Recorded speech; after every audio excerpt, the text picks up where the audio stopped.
मिनश्शैतानिर्रजीम बिस्मिल्लाहिर्रहमानिर्रहीम अल्हम्दुलिल्लाहिल्लज़ी जअलना मिनल मुतमस्सिकीन बिविलायत अमीरुल मोमिनीन। अस्सलामु अलैकुम मोमिनीन, कैसे हैं? उम्मीद करते हैं आप सब खैरियत से होंगे। दुआए खुदावंद मुताल आपको सेहत व सलामती और दराज़ी उम्र अता फ़रमाए। आज 23 ज़िलक़ात चूँकि शहादत इमाम अली रज़ा अलैहिस्सलातु वस्सलाम है, तो इमाम अलैहिस्सलाम का एक फ़रमान है। तो मौला ने फरमाया कि 4 किस्म के जो लोग हैं इनके साथ हरगिज़ न बैठो, चूँकि इन 4 लोगों की वजह से तुम्हारी ज़िंदगी में परेशानियां आएंगी, तुम्हारी ज़िंदगी में दुख आएंगे, तुम्हारी ज़िंदगी में मुसीबतें और बलाएं आएंगी। तो उनमें से पहला शख्स वो है, मौला ने फरमाया फासिकुन। फासिक उसे कहते हैं कि जो रोड पर चलते फिरते आते जाते हर वक्त झूठ बोलता है, उसे फासिक कहा जाता है। गीबत करता है, तोहमत लगाता है, जो रिश्वत लेता और देता है, हराम माल खाता है। और याद रखिएगा, हराम एक ऐसी चीज़ है, रिश्वत लेना और देना, कि ये माल हराम जब आप अपने बच्चों को खिलाएंगे तो ये रिश्वत आपकी नस्लों में चलेगी, ये इससे आपकी नस्लें ख़राब होंगी, आपके बच्चे ख़राब होंगे। तो याद रखिएगा, आयतुल्लाह दस्तगैब फरमाते हैं कि आपके रिज़्क़ से बरकत उठ जाएगी, आपके रिज़्क़ में बरकत नहीं रहेगी, आपके घर में सुकून नहीं रहेगा। तो आयतुल्लाह दस्तगैब ने फरमाया कि 2 दोस्त थे, उन्होंने आपस में तय किया कि मरने के बाद हम में से जो पहले मरेगा वो दूसरे दोस्त को आके कब्र का हाल बताएगा कि आगे क्या होता है। तो फरमाते हैं कि कुछ अरसे के बाद जो एक दोस्त है उनमें से, मरना चूँकि हक़ का रास्ता है, कुल्लु नफ्सिन ज़ायक़तुल मौत, हर नफ्स ने ज़ायक़ा मौत चखना है। तो एक दोस्त का इंतकाल हो गया और वो काफ़ी अरसे तक, 1 साल तक अपने दूसरे दोस्त के ख्वाब में न आया।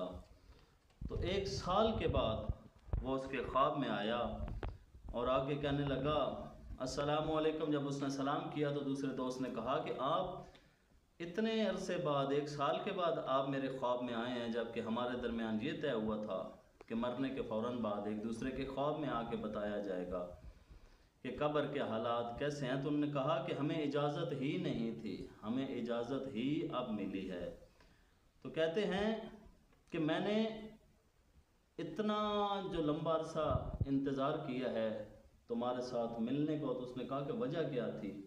तो कहते हैं कि मैंने कर्ज़ लिया था और मेरे बच्चों ने वो कर्ज़ अब जाके अदा किया है। तो याद रखिएगा, बच्चों के लिए ज़रूर सब कुछ करें, लेकिन बच्चों के सहारे अपनी आखिरत को कभी मत छोड़िएगा कि आपके बच्चे कल आपका कर्ज़ अदा करेंगे या आपके जो वाजिबात रह गए हैं उनको अदा करेंगे। कोशिश करें ज़िंदगी में अपने वाजिबात को ख़ुद अदा करके जाएं, किसी के सहारे पे अपनी ज़िंदगी को ऐसे छोड़ कर मत जाएं कि आपके जाने के बाद वो आपके जो अमाल और कार खैर है उसमें हिस्सा ज़रूर डालेगा। इस बात की कोई गारंटी और श्योरिटी नहीं है। तो वो कहते हैं कि मुझे इजाज़त ही अब मिली है, चूँकि 1 साल गुजर गया है और हमारे यहाँ रिवाज भी ऐसे ही है कि 1 महीना 40 दिन 2 महीने तो पुरसेदारी में, रोने धोने में गुजर जाते हैं, और उसके बाद सबको वालिद के, वालिदैन के बचे हुए माल की फ़िक्र होती है कि उसका कितना हिस्सा है, उसका कितना हिस्सा है। तो कोशिश करें, जो दुनिया के मामलात आपके हैं, आपने किसी से कर्ज़ लिया है या कोई और मामलात हैं, तो अपनी ज़िंदगी में अपने हाथों के साथ उन मामलात को अदा करके खुद जाएं, पीछे किसी के भरोसे पर छोड़ के मत जाएं। तो वो कहते हैं कि मुझे टाइम ही अब मिला है, चूँकि मेरे बच्चों ने साल के बाद कर्ज़ अदा किया है।